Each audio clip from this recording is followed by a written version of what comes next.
Okay then, what is going on? Arte here and welcome to a new Call of Duty Ghost weapon comparison. So it's been a pretty long time since I uploaded my last comparison. It's been like 6 or 7 weeks. Not entirely sure about it. Lately I've been mainly just uploading a lot of live commentaries. Those have been doing very well. So thanks to every single one of you for that. But I personally just want to kind of like switch things up a little bit again. So I personally thought that I would also bring back the weapon comparisons. And in today's video, we're going to be taking a look at the Maverick assault rifle versus the SA-805. The Maverick assault rifle, for those of you that don't know, is the DLC weapon that launched together with the Onslaught DLC. And I personally think that the Maverick is very similar to the SA-805. So I personally thought that it'd be a good idea to take a look at both these weapons, their in-game stats, their recoil patterns, just to see which one of the two is a little bit better than the other one in certain situations. So with that being said, the first stat that we're going to be taking a look at is the damage for both these weapons. So the Maverick has a damage of 50 to 24, meaning that up close you will only need 2 bullets to kill an opponent, but at long range you will need up to 5. Now keep in mind the 2-hit kill range of the Maverick isn't all that great. It's about twice the knifing range, so that really isn't all that great. You gotta get up close in order to get a 2-hit kill, but it's still a pretty good weapon just overall. And then the SA-805 has a damage of 40 to 25, meaning that up close you'll be able to drop a person with 3 bullets, and at long range you will need 4 bullets. But in this case, the 3-hit kill range of the SA-805 is definitely pretty good, because you'll be able to get a 3-hit kill up until 25 meters, and then from like 40 meters and forwards, you will need up to 4 bullets to kill an opponent. Next up, for the magazine size, also I didn't really say that, but in terms of the damage, there really isn't like a clear winner. Like in terms of damage, they're both pretty similar, but the Maverick is of course better than the SA-805 at really close range. But the SA-805 is better than the Maverick at long range, so there really isn't a winner in terms of the damage. So next up, for the magazine size of both these weapons is the same.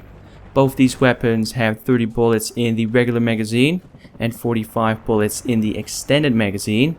Now next up, for the reload speed, and this one goes to the Maverick, because you can reload the Maverick in 3.25 seconds when the gun is empty, and in 2.5 seconds when there are still a few bullets in the clip, whilst with the SA-805 it takes you 3.76 seconds to reload the gun when the weapon is empty, and 2.76 seconds when there are still a few bullets in the clip.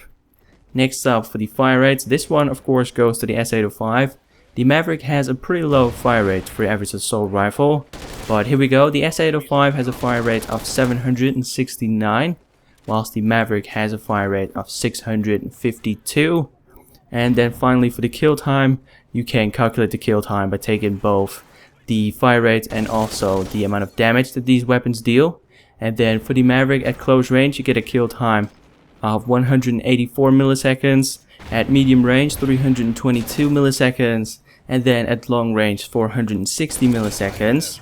Whilst with the SA-805 your kill time is going to be 234 milliseconds at close range, 273 milliseconds at medium range, and 312 milliseconds at long range. So once again, the Maverick is better at close range, but the SA-805 is better at medium to long range. And that's pretty much all there is to it in terms of the stats. Now let's also take a look at the recoil patterns for both these weapons. And like I said, both these weapons are very similar also in terms of recoil. But I have to admit that I personally think that the SA-805 is a little bit more accurate than the Maverick. But like I said, the Maverick is better at close range than the SA-805. And at close range, recoil really isn't a big factor. It really doesn't come into play a whole lot, but in terms of recoil, the SA-805 is better than the Maverick. Now all in all, at the end of the day, it of course comes down to your personal preference. I've been using the Maverick a whole lot lately just because that's the new weapon that was just implemented into Call of Duty Ghost. But earlier today I started using the SA-805 again, just because I wanted to get some clips for this video pretty much. And I have to say that I personally think that the SA-805 is indeed a little bit better than the Maverick, but keep in mind, like I said, at the end of the day, it comes down to personal preference. So be sure to tell me in the comment section down below which one of these two weapons you prefer. And with that being said, that was pretty much just it for the comparison itself. But at the end of my weapon comparisons, I usually always show you a class setup for both these weapons. And we're first off going to be taking a look at my preferred Maverick setup, which is the Maverick with the foregrip and the suppressor. I'm not using a secondary, lethal or tactical. I hardly ever use a secondary or a tactical. I do sometimes use a lethal, you'll see that in a second. And then for perks I've got Sleight of Hand, Stalker, Scavenger, Amplify and Focus. And then for my SA-805 class setup I have the SA-805 with the foregrip and the red dots. As my lethal grenades I have the frag grenades, the regular frag grenades. I have been trying to play domination lately, like I'm not very good at it, but I'm trying to get better at it. And with the frag grenade I can very easily just get people off flags pretty much. And then for perks I've got Ready Up, Stalker, Scavenger, Amplify and Focus. Definitely be sure to also give this setup a go. But with that being said, that was it for today's weapon comparison. If you enjoyed the video and would like to see more, then definitely be sure to show support by leaving a like rating. If you'd like me to compare two specific guns within the next one, and be sure to leave those in the comment section down below. With that being said, thank you for watching, hope you've enjoyed, and I'll catch you in the next one. Take it easy.